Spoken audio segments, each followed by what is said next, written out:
أعوذ بالله من الشيطان الرجيم ونستغفره ونؤمن به ونتوكل عليه ونعوذ بالله من شرور أنفسنا ومن سيئات أعمالنا من يهده الله فلا مضل له ومن يضلل فلا هادي له وأشهد أن لا إله إلا الله وحده لا شريك له وأشهد أن محمدا عبده ورسوله أما بعد فإن أحسن الكلام كلام الله وخير الهدى هدى محمد صلى الله عليه وسلم وشر الأمور محدثاتها وكل محدثة بدعة وكل بدعة ضلالة وكل ضلالة في النار. أعوذ بالله من الشيطان الرجيم من همزه ونفخه ونفسه. بسم الله الرحمن الرحيم. اعلموا أنما الحياة الدنيا لعب ولهو وزينة وتفاخر بينكم وتكاثر في الأموال والأولاد كمثل غيث أعجب الكفار نباته ثم يهيج فتراه مصفرا ثم يكون حطاما وفي الآخرة عذاب شديد ومغفرة من الله ورضوان وما الحياة الدنيا إلا متاع الغرور. محترم حاضرین و حاضرات جمعہ، ہر طرح کی تعریفیں اللہ رب العالمین کے لیے لائق اور سزاوار ہے. لاکھوں کروڑوں درود و سلام کا نزول ہو پیارے نبی صلی اللہ علیہ وسلم کی ذات گرامی پر کہ آپ صلی اللہ علیہ وسلم نے رب کے دیے ہوئے پیغام کو رب کے بندوں تک کما حق پہنچا دیا. حضرات، اصل گفتگو شروع کرنے سے پہلے مناسب سمجھتا ہوں کہ عام طور پر جو غلطی مساجد میں دیکھنے کو ملتی ہے وہ یہ ہے کہ جب جمعہ کا روز ہوتا ہے، خطیب بیٹھ جاتا ہے اور مؤذن اذان کہنے کے لیے ٹھہر جاتا ہے تو تاخیر سے آنے والے افراد اذان کے ختم ہونے تک کا انتظار کرتے ہیں. بالکل غلط بات ہے. خطبہ جمعہ کا سننا واجب اور فرض ہے، اور اس کام کے لیے اپنے آپ کو جلد سے جلد فارغ کر لینا بھی واجب اور فرض ہے. آپ فوری داخل ہوئے، ہلکی پھلکی 2 رکعتیں پڑھ لیں اور بیٹھ جائیں، چاہے آپ خطیب خطبہ دے رہا ہو اس وقت میں داخل ہو یا مؤذن اذان کہہ رہا ہو. آپ جب بھی داخل ہوں فوری طور پر 2 رکعت نماز پڑھ لیں، اس کے بعد بیٹھ جائیں، انتظار نہ کریں اذان ختم ہونے کا. اور دوسری بات، خطبہ جمعہ کے دوران کسی طرح کی کوئی گفتگو نہیں ہونی چاہیے. اللہ کے رسول نے فرمایا من حصا فقد لغا، جس نے کنکری سے بھی معمولی سے کنکری بھی ہٹانے کی کوشش کی، کھیلنے کی کوشش کی، خطبہ جمعہ کا ثواب ختم. الغرض، حضرات اہل علم نے بات لکھی ہے کہ انسان کے بنیادی طور پر 2 گھر ہوتے ہیں. ایک گھر ہوتا ہے زمین کے اوپر اور دوسرا گھر ہوتا ہے زمین کے نیچے. زمین کے اوپر والے گھر میں انسان کو بمشکل 50 سال 60 سال 70 سال گزارنا ہے. وَقَلِيلٌ مَّن يُجَاوِزُهُنَّ، اور بہت کم افراد ایسے ہیں جو 70 کراس کر لے جاتے ہیں، 60 کراس کر لے جاتے ہیں.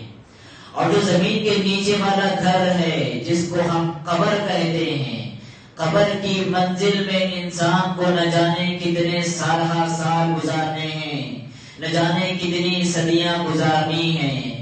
انسان کی ناعاقبت اندیشی کو دیکھیے. زمین کے اوپر والا وہ گھر جس میں اس کو مشکل سے 50 سال 60 سال گزارنے ہیں، اس کو آباد کرنے کی بڑی فکر ہے، اس کو خوبصورت بنانے کی بڑی فکر ہے، اس کو ملون کرنے کی بڑی فکر ہے. لیکن زمین کے نیچے والا وہ گھر نہ جانے کتنی صدیاں اس کو گزارنی ہے، اس کو آباد کرنے کی کوئی فکر نہیں. قبر کی منزل آباد ہوتی ہے انسان کی توحید سے، قبر کی منزل آباد ہوتی ہے انسان کی نمازوں سے، قبر کی منزل آباد ہوتی ہے صدقہ و خیرات کرنے سے، قبر کی منزل آباد ہوتی ہے اللہ کا ذکر کرنے سے، قبر کی منزل آباد ہوتی ہے قرآن مجید کی تلاوت کرنے سے، قبر کی منزل آباد ہوتی ہے ماں باپ کی فرما برداری کرنے سے، قبر کی منزل آباد ہوتی ہے رشتہ داروں کے حقوق ادا کرنے سے. اگر ہم قبر کی منزل کو آباد نہ کر سکے تو یاد رکھے زندگی کا سب سے بڑا گھاٹا ہے. زندگی کا سب سے بڑا نقصان ہے۔ حضرات اللہ کے رسول صلی اللہ علیہ وسلم نے ایک حدیث میں ارشاد فرمایا کہ یہ امت مسلمہ کہی جانے والی امت ہمیشہ ترقی کی راہیں طے کیا کرتی تھی، ہمیشہ عروج پر رہا کرتی تھی، ہمیشہ بلندی اور سربلندی پر رہا کرتی تھی۔ آخر کیا وجہ ہے سربلند رہنے والی وہ قوم ذلت و رسوائی کے امین کھڑے میں گری ہوئی ہے؟ عزت و سربلندی کی حقدار وہ قوم آخر کیا وجہ ہے کہ پستی کی شکار ہے؟ اللہ کے رسول صلی اللہ علیہ وسلم نے اس کا جواب دیتے ہوئے ارشاد فرمایا یوشک ان تداعى علیکم الامم كما تداعى الأكلة إلى قصعتها فقال قائل يا رسول الله ومن قلة يومئذ نحن يا رسول الله قال بل أنتم يومئذ كثير ولكنكم غثاء كغثاء السيل ولينزعن الله من صدور عدوكم المهابة منكم وليقذفن الله في قلوبكم الوهن فقال قائل يا رسول الله وما الوهن قال حب الدنيا وكراهية الموت۔ اللہ کے رسول صلی اللہ علیہ وسلم نے فرمایا بہت قریب آنے والا ہے وہ زمانہ، میں نے ابھی وہ زمانہ دیکھا نہیں لیکن بہت جلد آنے والا ہے وہ زمانہ جس زمانے میں مسلمانوں پر غیر اقوام ایسے ہی ٹوٹ پڑیں گے، ایسے ہی حملہ کریں گے جیسے بھوکے لوگ دسترخوان پر ٹوٹ پڑتے ہیں۔ صحابہ کرام نے ارشاد فرمایا وَمِن قِلَّةِ يَوْمَئِذٍ نَحْنُ يَا رَسُولَ اللَّهِ، اللہ کے رسول شاید اس زمانے کی بات آپ کر رہے ہیں جس زمانے میں مسلمانوں کی تعداد گھٹ جائے گی۔ ابو داؤد شریف کی روایت ہے، بالکل صحیح روایت۔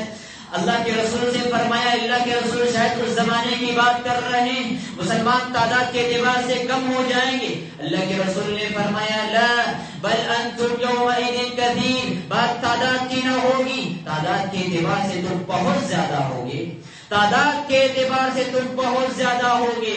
وَلَكِنَّكُمْ غُثَاءٌ كَغُثَاءِ السَّيْلِ، لیکن تمہاری جو حیثیت ہوگی وہ سمندر میں جو کچرا ہوتا ہے، سیلاب میں جو کچرا ہوتا ہے اس کچرے کی مانند تمہاری حیثیت ہوگی۔ اور کیا ہوگا؟ وَلَيَنزِعَنَّ اللَّهُ مِن صُدُورِ عَدُوِّكُمُ الْمَهَابَةَ مِنكُمْ، تمہارا جو روب اور دبدبہ غیروں کے دلوں میں، تمہاری جو ہیبت اور خوف غیر مسلموں کے دلوں میں ہے، ان کے دلوں سے تمہارے خوف کو اللہ رب العالمین نکال دے گا۔ وَلَيَقْذِفَنَّ اللَّهُ فِي قُلُوبِكُمُ الْوَهْنَ، اور وہن نامی بیماری تمہارے دلوں میں ڈال دے گا۔ فَقَالَ قَائِلٌ يَا رَسُولَ اللَّهِ وَمَا الْوَهْنُ، اللہ کے رسول سے پوچھا گیا اللہ کے رسول یہ وہن کیا ہے؟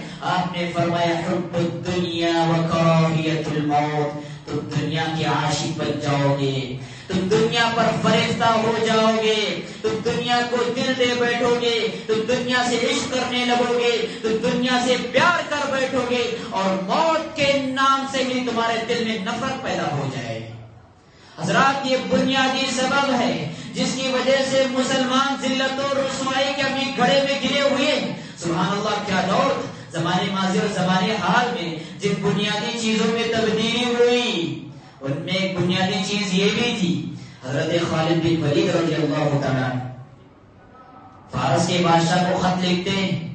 حضرت خالد بن ولید رضی اللہ تعالیٰ ملک فارس کے بادشاہ کو خط لکھتے ہیں اور خط میں کیا پیغام دیتے ہیں؟ خط میں کہتے ہیں اسلموا، اسلام قبول کرو، اگر اسلام قبول نہیں کرنا چاہتے ہو تو ہماری حکومت کے زیر سایہ زندگی گزارو، ٹیکس ادا کر کے، جزیہ دے کر ہماری ماتحتی میں زندگی گزارو۔ اگر یہ بھی نہ کرو گے تو یاد رکھو فَقَدْ جِئْتُكُمْ بِقَوْمٍ يُحِبُّونَ الْمَوْتَ كَمَا تُحِبُّونَ الْحَيَاةَ، ایسے لشکر کے ساتھ آؤں گا جو لشکر سے موت سے ایسے ہی پیار کرتا ہے جیسے تم زندگی سے پیار کرتے ہو۔ حضرات یہ بہت بڑا مسئلہ ہے، آخرت کے مراحل ہمارے سامنے نہ رہے، قبر کی منازل ہمارے سامنے نہ رہے، حشر و نشر کے مراحل ہمارے سامنے نہ رہے، جہنم کے منازل ہمارے سامنے نہ رہے، جس کی وجہ سے ہماری صبح و شام صرف دنیا دنیا دنیا کے لیے بس۔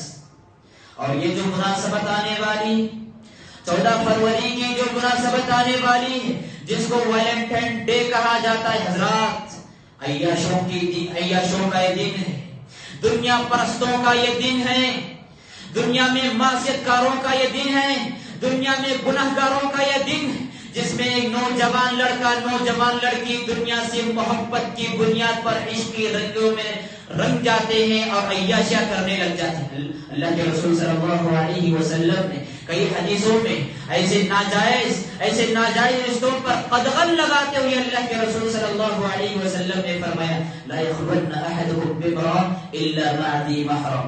تم میں سے کوئی شخص کسی اجنبی خاتون سے ہرگز خلوت نہ اختیار کرے. اور اللہ رب العالمین نے تو یہاں تک کہا ان الذين يحبون ان تشيع الفاحشة في الذين آمنوا لهم عذاب أليم في الدنيا والآخرة. جو اس زمین پر مومنوں کے درمیان فحشکاری کو پھیلاتے ہیں ان کے لیے دنیا میں بھی رسوائی کا عذاب ہے اور آخرت کی زندگی میں تو رسوا کن عذاب تیار کر ہی رکھا ہے. حضرات والدین کی ذمہ داری ہوتی ہے کہ اپنی نوجوان نسل کو سنبھالے.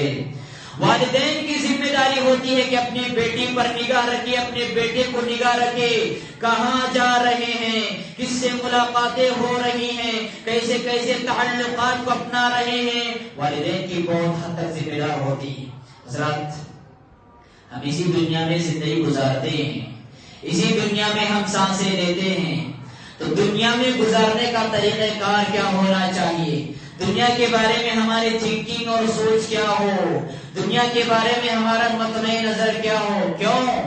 اس لیے کہ دنیا کی رنگینیاں دنیا کی چمک دمک دنیا کا حسن و جمال دنیا کی خوبصورتیاں انسان کو اپنے لپیٹ میں اس طرح لے جاتی ہے کہ انسان ایسا خواب غفلت میں پڑ جاتا ہے اور غفلت کی نیند سو جاتا ہے. موت کا فرشتہ آ کر جگانے ہی پر جاگتا ہے اور اس وقت جاگنے کا کوئی فائدہ نہیں ہوتا. تو لہذا ضرورت ہوتی ہے کہ موت کے مراحل آنے سے پہلے دنیا کو ہم حقیقی نگاہ سے دیکھیں اس دنیا کے بارے میں شریعت نے کیا پیغام ہم کو دیا ہے. حضرات سب سے پہلا پیغام یہ دنیا اپنے سارے خزانوں سمیت ہمارے پاس آ جائے. یہ دنیا سارے خزانوں کو لے کر ہمارے پاس آ جائے. اس دنیا کے انجام سے لے کر اس دنیا کے اختتام تک جب سے یہ دنیا قائم ہے اس وقت سے لے کر حضرت اسرافیل علیہ السلام کے سر پھونکے جانے تک اس درمیان جتنا کچھ دھن دولت موجود ہے اس زمین کے پیٹ میں جتنے خزانے اس زمین کی دھرتی پر جتنے کچھ پراپرٹیاں اور خزانے رب العالمین نے رکھے ہیں ان کی حیثیت ایک پر ایک آنکھ کے برابر بھی نہیں ہے. ایک مچھر کے پر کے برابر بھی اس دنیا کی حیثیت نہیں ہے. اللہ کے رسول صلی اللہ علیہ وسلم نے ارشاد فرمایا لو كانت الدنيا تعدل عند الله جناح بعوضة ما سقى كافرا منها شربة ماء. اگر اس دنیا کی حیثیت اللہ رب العالمین کے نزدیک ایک مچھر کے پر کے برابر بھی ہوتی تو رب العالمین اس زمین پر بسنے والے کسی کافر کو ایک گھونٹ بھی پانی نصیب نہ فرماتا. اللہ رب العالمین کافروں کو ترقیاں کیوں دیتا ہے اس سے نفرتیں کرنے والوں کی ترقیاں کیسے ہو جاتی ہے اس سے بغاوتیں کرنے والوں کے پاس دھن دولت کیوں آ جاتا ہے. اس لیے کہ اس دنیا کی حیثیت اللہ رب العالمین کے نزدیک ایک مچھر کے ایک پر کے برابر بھی نہیں. مچھر مخلوقات میں سب سے حقیر ترین مخلوق مچھر اور اس کا بھی ایک پر اس کی حیثیت بھی رب العالمین کے نزدیک اتنی نہیں. اور اللہ کے رسول صلی اللہ علیہ وسلم نے دوسری حدیث میں ارشاد فرمایا واللہ ما الدنيا في الآخرة إلا مثل ما يجعل أحدكم إصبعه في اليم فلينظر بما يرجع. اللہ کی قسم یہ دنیا آخرت کے مقابلے میں ایسے ہی ہے جیسے تم میں سے کوئی شخص اپنی انگلی کو سمندر میں ڈبوتا ہے. سمندر میں ڈبونے کے بعد اپنی انگلی کو نکالتا ہے اور اس کے بعد وہ دیکھے کہ اس کی انگلی کو کتنا پانی لگا ہوا ہے. کیا مطلب ہے اس حدیث کا؟ اس حدیث کا مطلب یہ ہے کہ یہ دنیا اور دنیا کے اندر جتنے کچھ خزانے موجود ہیں اس دنیا میں جتنے کچھ بادشاہیاں موجود ہیں اس دنیا میں جتنے کچھ سلطنتیں موجود ہیں اس دنیا میں جتنے کچھ حکومتیں موجود ہیں ان کی حیثیت رب العالمین کے نزدیک ایک قطرے پانی کے برابر ہے. واللہ ما الدنيا في الآخرة إلا مثل ما يجعل أحدكم إصبعه في اليم فلينظر بما يرجع. یہ دنیا کی ساری جائیدادیں، دنیا کی ساری پراپرٹیاں ایک قطرے پانی کی حیثیت رکھتی ہیں، اور جو سمندر ہے وہ سمندر آخرت ہے۔ کون اس کی وسعتوں کا اندازہ کر سکتا ہے؟ کون اس کی گہرائیوں کے تعلق سے سوچ سکتا ہے؟ اور دوسرا مطلب یہ بھی ہے کہ جتنا جلد ایک قطرے پانی سوکھ جانے والا ہے، جتنا جلد ایک قطرے پانی خشک ہو جانے والا ہے، اتنی ہی جلدی یہ دنیا سوکھ جانے والی ہے، یہ دنیا خشک ہونے والی ہے، یہ دنیا ویران ہونے والی ہے، اور یہ دنیا تباہ ہونے والی ہے۔ اب آپ مجھے بتائیں انصاف کے ساتھ، اس سے بڑھ کر کون نادان انسان ہو سکتا ہے؟ اس سے بڑھ کر کون انسان نادان ہو سکتا ہے جو ایک قطرے پانی کو تو حاصل کر لے، ایک قطرے پانی دنیا کو تو حاصل کر لے، لیکن جو سمندر آخرت ہے اس کو فراموش کر بیٹھے؟ اس سے بڑھ کر نادان کون ہو سکتا ہے؟ اس سے بڑھ کر غافل انسان کون ہو سکتا ہے جو ایک قطرے دنیا میں جینا مرنا اس کے لیے دنیا کے لیے ہو، اور جو آخرت ہے آخرت کے لیے کوئی تیاری اس کے پاس نہ ہو؟ اس لیے شریعت نے کیا کہا؟ کافر انسان، مشرک انسان، چاہے دنیا والوں کے نزدیک کتنا ہی بڑا دانشور کیوں نہ ہو، دنیا کے نزدیک کتنا ہی بڑا مفکر کیوں نہ ہو، اللہ رب العالمین کے نزدیک اس سے بڑھ کر نادان اور احمق کوئی نہیں۔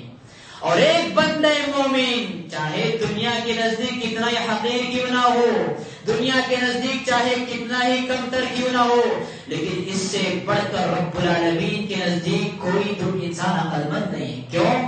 اس لیے کہ یہ بندے مومن ایک قطرہ دنیا کو تو فراموش کر لیتا ہے، لیکن سمندر آخرت کو محفوظ کر لیتا ہے، اور یہ کافر بندہ ایک قطرہ دنیا کو حاصل کر لیتا ہے لیکن سمندر آخرت کو فراموش کر بیٹھتا ہے۔ تو حضرات بہت ضروری ہے کہ دنیا کی اس حیثیت کو اپنی نگاہ میں رکھیں۔ دوسری بات، انسانوں نے ہمیشہ سے یہ غلطی کی ہے، اور انسان ہمیشہ سے غلطی کر رہا ہے، یہ دنیا کو اپنے خواہشات کے مکمل کرنے کی جگہ سمجھتا ہے۔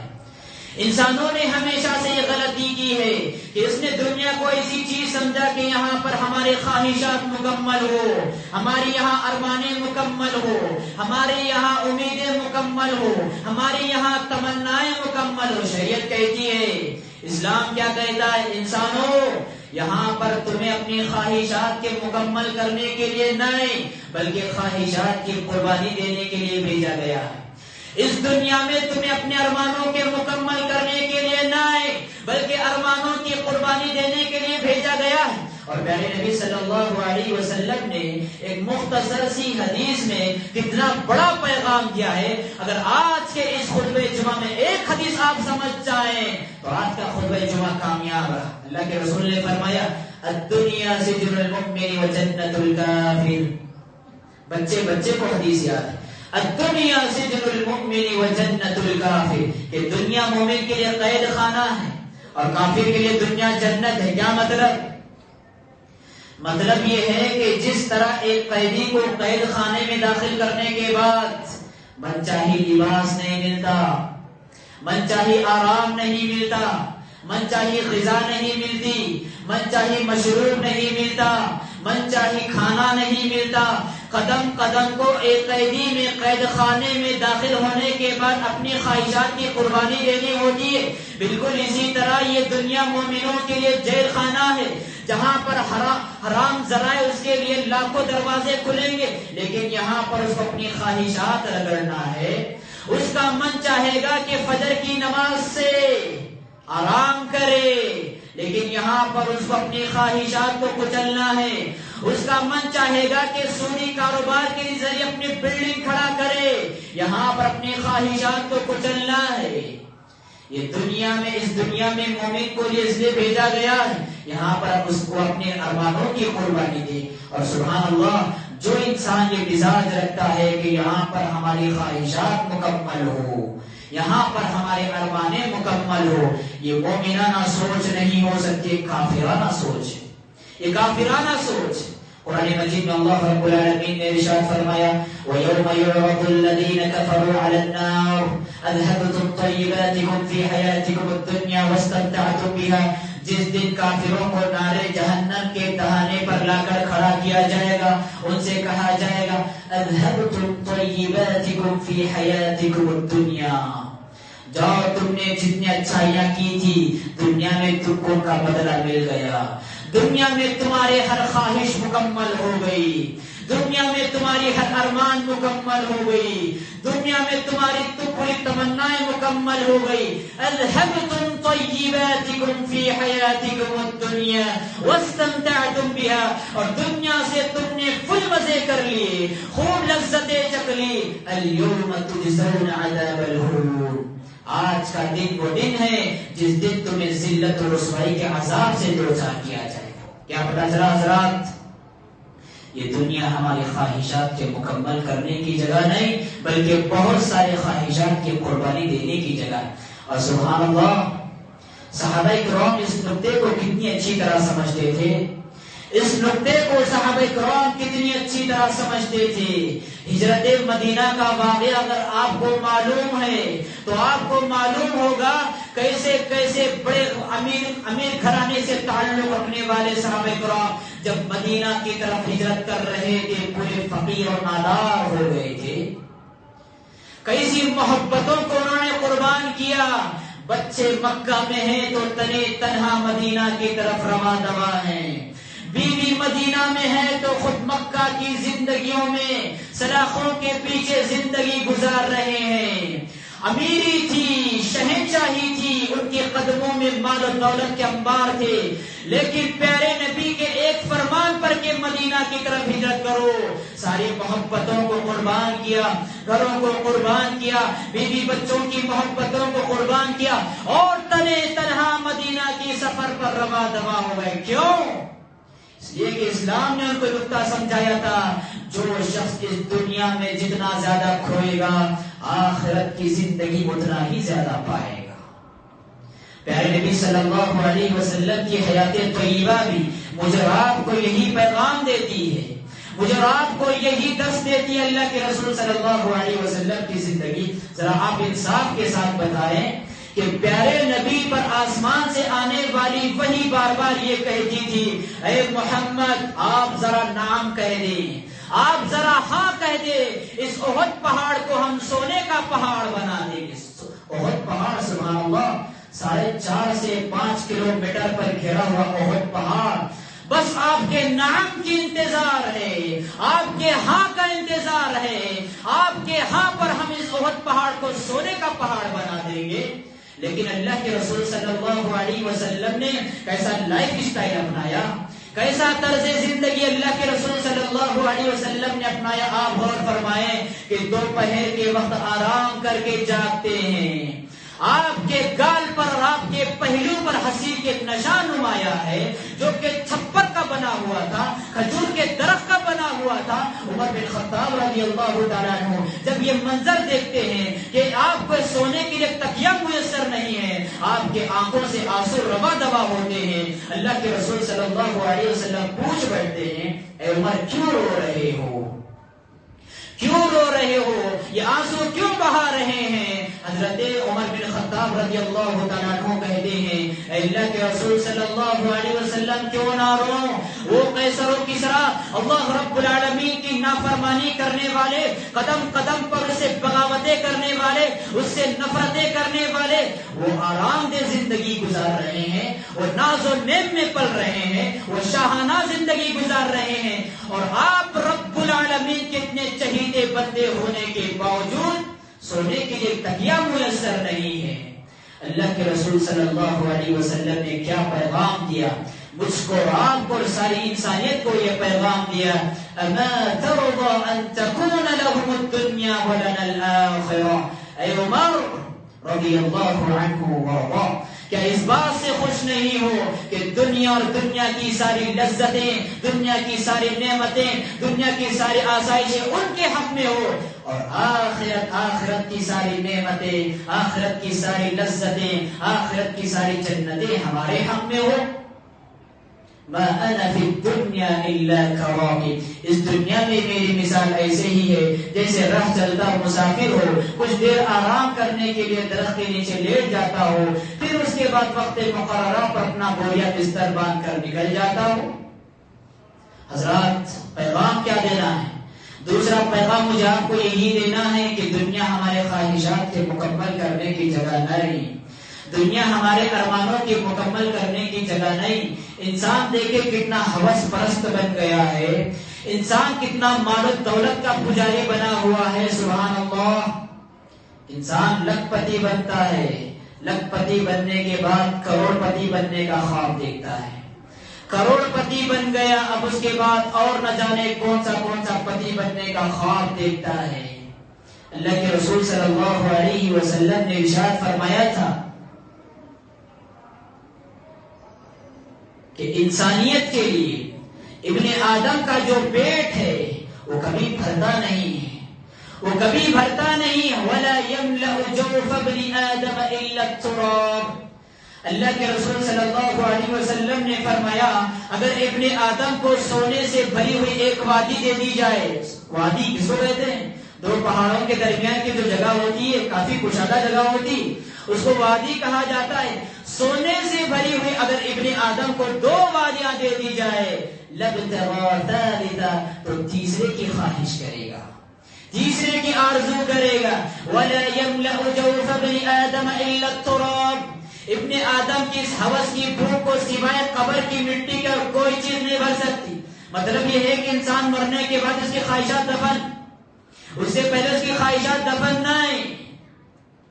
اور دیکھو انسان مال و دولت کا پجاری بنا ہوا ہے، مال و دولت کے پیچھے اتنا انسان غافل ہو چکا ہے کہ انسان سکون زندگی سے ہاتھ دھو بیٹھا ہے۔ زندگی کا چین، زندگی کا آرام، چین بھری سانسیں، رات کی نیندیں، انسان کس طرح اس سے غافل ہو چکا ہے کہ سبحان اللہ۔ اگر آپ کے معاشرے پر رئیس زادوں پر آپ کی نظر ہو تو آپ کو معلوم ہوگا کہ سبحان اللہ بڑا بنگلہ کھڑا کیا ہوا ہے، بڑا بنگلہ کھڑا کیا ہوا ہے، اس کے بنگلے کے سامنے عالیشان کاریں سفید باندھ کر کھڑی ہوئی ہیں، ایک اشاروں پر لوگ حاضر ہو جاتے ہیں، ایئر کنڈیشن کا روم موجود ہے، نرم گداز بستر موجود ہے، سونا چاہتا ہے نیند نہیں آتی۔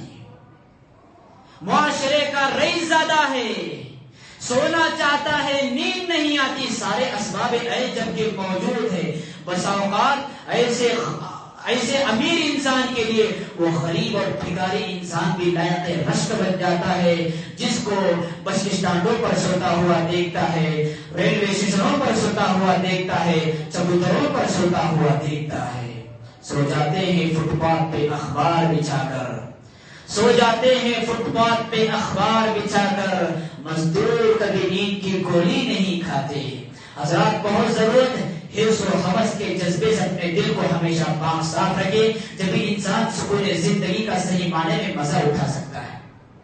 اور سکون زندگی کا ایک طریقہ بھی اللہ کے رسول نے بتایا، زندگی کو کیسے پرسکون بنایا جا سکتا ہے اس کا طریقہ بھی اللہ کے رسول نے بتایا۔ ہوس کی بیماری سے کیسا محفوظ رکھ سکتے ہیں، اللہ کے رسول نے اس کا بھی طریقہ بتایا۔ اللہ کے رسول نے فرمایا اگر دین کا معاملہ ہو تو اپنے سے برتر کو دیکھو، دین کے معاملے میں برتر کو دیکھو اور دنیا کے معاملے میں کمتر کو دیکھو۔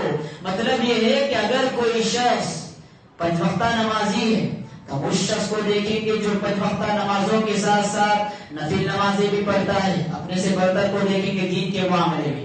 اور دنیا کے معاملے میں ہم اپنے سے کمتر کو دیکھیں گے۔ ہم ماہانہ 20,000 کماتے ہیں، ہم ماہانہ 25,000 کماتے ہیں، تو اس کو دیکھیں جو 10,000 کماتا ہے، اس کو دیکھیں جو 15,000 کماتا ہے۔ یاد رکھیں حضرات، اگر ماہانہ 1,00,000 روپے بھی ہم کمائیں، 1,00,000 روپے کما کر بھی ہم اگر 1.5 لاکھ والے کو دیکھیں گے، سکون زندگی کو اپنے ہاتھوں سے غارت کر لیں گے۔ تو بہت ضرورت ہے کہ دنیا کے معاملے میں ہم اپنے سے کمتر کو دیکھیں اور دین کے معاملے میں اپنے سے برتر کو دیکھیں۔ لیکن آج معاملہ الٹا ہو گیا ہے، الٹا ہو گیا۔ دین کے معاملے کو تو انسان جانچتا ہی نہیں، دین کے معاملے کو انسان جانچتا ہی نہیں، پرکھتا ہی نہیں۔ ارے وہ بڑھ رہا ہے، بس بڑھ رہا ہے، دیندار ہے، متقی ہے، بس یہ جذبہ اپنے اندر پیدا کرنے کی ضرورت. والسابقون السابقون اولئک المقربون، سبقت کرنے والے، خیرات کے کاموں میں بڑھ چڑھ کر حصہ لینے والے، یہ انسان رب العالمین کے مقرب بندے ہوتے ہیں. حضرات، یہ دنیا متاع الغرور. تیسرا پیغام جو مجھے آپ کو دینا ہے، یہ دنیا متاع الغرور ہے. جو قرآن مجید کی آیت میں نے آپ کے سامنے پڑھی تھی، اس کے آخر میں اللہ رب العالمین نے فرمایا کہ دنیا متاع الغرور. کیا مطلب؟ یہ دنیا دھوکے باز ہے، یہ دنیا بڑی غدار ہے، یہ دنیا بڑی بے وفا ہے. اور بڑی بات یہ ہے کہ دنیا اسی کو دھوکا دیتی ہے جو دنیا سے پیار کرتا ہے. یہ دنیا اسی سے بے وفائی کرتی ہے جو دنیا سے وفاداری کر بیٹھتا ہے. یہ دنیا اسی سے دغات کرتی ہے جو دنیا سے عشق کر بیٹھتا ہے. ذرا غور کریں، اللہ رب العالمین نے کتنی پیاری مثال کے ذریعے دنیا کی حقیقت کو سمجھایا. فرمایا اللہ رب العالمین نے اعلموا انما الحیاة الدنیا لعب ولهو وزینة وتفاخر بینکم وتکاثر فی الاموال والاولاد کمثل غیث اعجب الکفار نباته ثم یهیج فتراه مصفرا ثم یکون حطاما وفی الاخرة عذاب شدید ومغفرة من اللہ ورضوان وما الحیاة الدنیا الا متاع الغرور. اے دنیا میں بسنے والے انسانوں، اس حقیقت کو کبھی نہ بھولو کہ یہ دنیاوی زندگی سوائے کھیل تماشے کے اور کچھ نہیں ہے. آپس میں ایک دوسرے پر فخر کرنا، زیب و زینت اختیار کرنا، مال و دولت کو لے کر ایک دوسرے پر تکاثر جتانے کے سوا کچھ نہیں. کمثل غیث اعجب الکفار نباته، اور یہ دنیا کی مثال اس بارش کی طرح ہے جو آسمان سے نازل ہوتی ہے. بارش کے نازل ہونے کے نتیجے میں ہریالی اگ جاتی ہے اور جسے کسان دیکھ کر خوش ہو جاتا ہے. كمثل غيث أعجب الكفار نباته ثم يهيج فتراه مصفرا، پھر کچھ ہی دیر میں وہ کھیت و ہریالی سوکھ جاتی ہے، زرد پڑ جاتی ہے، پیلی پڑ جاتی ہے.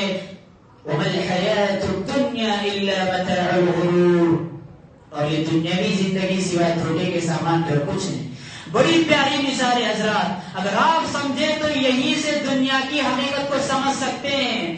اللہ رب العالمین نے کتنی پیاری مثال ذرا سمجھے کہ آسمان سے بارش نازل ہوئی، بارش نازل ہونے کے نتیجے میں ہریالی اگی اور کسان کھیت پر محنت کرتا ہے، مشقت کرتا ہے، اور جہاں پر محنت کیا، مشقت کیا، تکلیفیں برداشت کی اور اس کی محنت کے نتیجے میں ہریالی اگ گئی.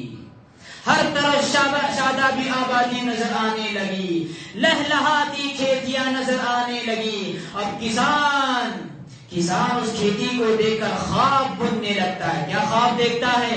کہ چلو کھیتی کٹ کر میرے ہاتھ میں آئے گی، کل کھیتی کی کٹائی کروں گا، پیسے آئیں گے، آمدنی آئے گی، اور میرے جو فلاں پلاننگ اور منصوبے ہیں اس کو میں بآسانی مکمل کر لوں گا. کسان یہ خواب دیکھ کر رات میں آرام کرتا ہے. اتاها امرنا لیلا او نہارا فجعلناها حصیدا کأن لم تغن بالامس. ایسی آفت اس کھیتی پر آ جاتی ہے کہ پوری کھیتی آن کی آن میں تباہ و برباد ہو جاتی. وما الحیاة الدنیا الا متاع الغرور. آن کی آن میں کسان کے سارے خواب چکنا چور ہو جاتے ہیں. یہی دنیاوی زندگی کی حقیقت ہے. انسان محنت کر کے، مشقت کر کے، جوانی کا خون جلا کر پیسہ اکٹھا کرتا ہے، ارمانوں کا تاج محل بناتا ہے، بڑا بنگلہ بناتا ہے، اور اس کے لیے نہ جانے کیسی پلاننگ کرتا ہے. ابھی گھر کا افتتاح نہیں ہوتا، اس کا گھر آباد ہونے سے پہلے اس کی خبر آباد ہو جاتی ہے. وما الحیاة الدنیا الا متاع الغرور. یہ دنیاوی زندگی سوائے دھوکے کے سامان کا کچھ نہیں. والدین بچپن سے اپنے بچوں کو پالتے ہیں، اعلیٰ سے اعلیٰ تعلیم دلاتے ہیں، ان کے ناز و نخروں کو برداشت کرتے ہیں، ان کی طرف سے ملنے والی اذیتوں کو برداشت کرتے ہیں، اور جب پڑھ لکھ کر بچہ بڑا بن جاتا ہے، میدان عمل میں اتر جاتا ہے، بڑی کمپنی میں اس کو جاب لگ جاتا ہے. اب والدین جو بچپن سے بچے کو لے کر خواب دیکھ رہے تھے کہ چلو ہماری زندگی اعلیٰ ہو جائے گی، ہماری زندگی اونچی ہو جائے گی، اس بچے پر موت کا ایسا حادثہ گزر جاتا ہے کہ آن کی آن میں ساری امیدوں پر پانی پھر جاتا ہے. وَمَا الْحَيَاةُ الدُّنْيَا إِلَّا مَتَاعُ الْغُرُورِ، یہ دنیاوی زندگی سوائے دھوکے کے سامان کا کچھ نہیں ہے.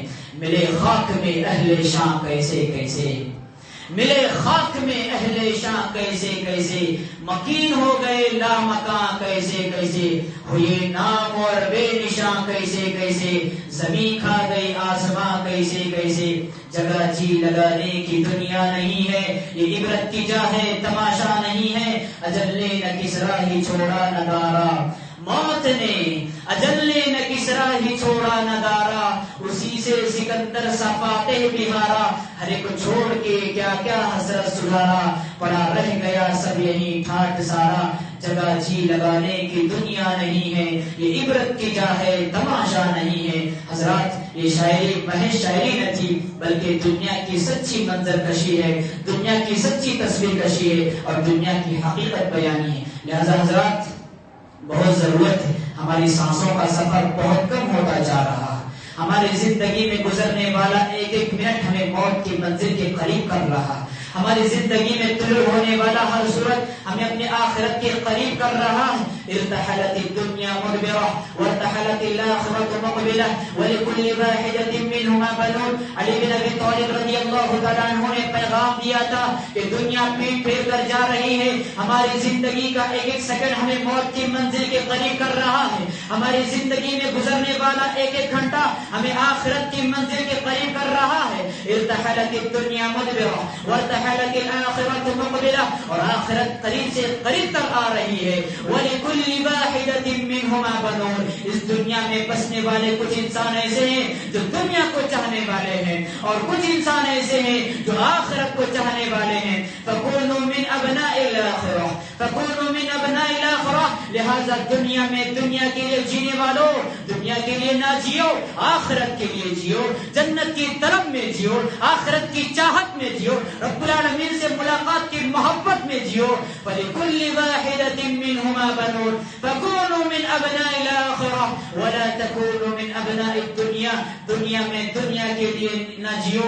فَإِنَّ الْيَوْمَ عَمَلٌ وَلَا حِسَابٌ وَغَدًا حِسَابٌ وَلَا عَمَلٌ. اس لیے کہ آج کا دن وہ دن ہے جس دن تمہیں عمل کی مہلت ہے. کل وہ دن آنے والا ہے جہاں پر چاہ کر بھی عمل کی مہلت نہیں ملنے والی ہے. حضرات پیغام مختصر سا یہ دینا ہے کہ ہم دنیا میں سانسیں لیے، ہم دنیا میں زندگی گزارے، تجارت و کاروبار کرے، لیکن دنیا ہمارا مقصد کبھی نہیں ہونا چاہیے. ہمارا مقصد آخرت ہے، ہمارا مقصد جنت ہے، ہمارا مقصد قبر کی منزل ہے. اس کے لیے تیاری کرنے میں کوئی چیز رکاوٹ نہیں ہونی چاہیے. اگر یاد رکھے یہ مال، یہ دولت، یہ شہرت، یہ عورت آخرت کی تیاری میں آڑے آ گئے تو یہ ہماری زندگی کا سب سے بڑا خسارہ ہوگا. قل ان الخاسرین الذین خسروا انفسهم واهلیہم یوم القیامہ الا ذلک هو الخسران المبین لهم من فوقهم ظلل من النار ومن تحتهم ظلل. خسارہ یہ ہوگا کہ جس ٹھکانے میں ہم جائیں گے، جس جہنم میں ہم پڑے رہیں گے، اس جہنم کا چھت بھی آگ کے انگاروں کا ہوگا اور اس جہنم کا فرش بھی آگ کے انگاروں کا ہوگا. لہذا حضرات بہت ضرورت ہے کہ دنیا کو شریعت کی نگاہ سے دیکھتے ہوئے دنیا کو جیسا برتنے کا شریعت نے حکم دیا ہے ویسا برتیں. دعا ہے رب العالمین سے بار الہ ہم سب کو اس دنیا میں رہ کر آخرت کی تیاری کرنے کی توفیق عطا فرما. بار الہ ہمیں ہماری موت کی منزل کے لیے تیار ہونے کی توفیق عطا فرما. بار الہ ہمیں نمازوں کی پابندی کرنے کی توفیق عطا فرما. توحید والی زندگی عطا فرما. شرک اور آلائش شرک سے ہماری محفوظ فرما. بدعت و خرافات سے ہمارے دامن کو محفوظ رکھ. بار الہ جب تک رکھے ایمان اور توحید پر زندہ رکھے اور جب اٹھا لے کلمہ توحید لا الہ الا اللہ زبان پر جاری و ساری ہو. اقول قولی هذا واستغفر الله لي ولكم ولسائر المسلمين فاستغفروه انه هو الغفور الرحيم.